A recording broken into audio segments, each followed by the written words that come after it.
राज्य पुणी बढ़िबाकु जाउछि वर्षार प्रकोप। पाणीपाग विभागर आकलन अनुसार आसंता अगस्ट 13 और 14 तारिख रे ओडिशा समेत पड़ोशी झारखंड और छत्तीसगढ़ रे प्रबल वर्षा होई पारे। केतेक जगार जोरदार वर्षा सह बिजुली एवं घड़घड़ी मध्य मारिबार आशंका रही। सेहीपरि अगस्ट 15 तारिख रु वर्षार प्रभाव पूर्व उत्तर प्रदेश और पूर्व मध्य प्रदेश आड़ को बढ़िबो। एपटे आज भी राजस्थान, पश्चिमबंग, महाराष्ट्र एवं ओडिशार किछि अंचल रे प्रबल वर्षा होई पारे। सेथिपई पूर्व राजस्थान, गांगेय, पश्चिमबंग, मध्य महाराष्ट्र और ओडिशा पई ऑरेंज अलर्ट जारी करा जायछि। तेबे अगस्ट 16 तारिख पर मौसुमी रेखा उत्तर दिग को खसी जाई पारे। एहार प्रभाव रे बिहार, नेपाल, पूर्व उत्तर प्रदेश, तलिया अंचल एवं हिमालय पाखापाखी स्थान गुड़िकरे वर्षा बढ़िबार संभावना अछि। एही वर्षा प्राय अगस्ट 20 तारिख पर्यंत लागि रही पारे। अन्यपटे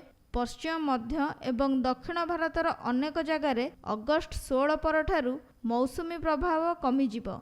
मोटामोटी भाबे कहिले गोटिए पटे पूर्व और उत्तर भारत रे वर्षा बढ़िब आउ अन्य पटे किछि राज्य रे एहा कमिजिब। लगाण वर्षा हेबार आशंका थिबारु चासी भाई माननकु विशेष सतर्कता अवलंबन करिबाकु कुहा जायछि।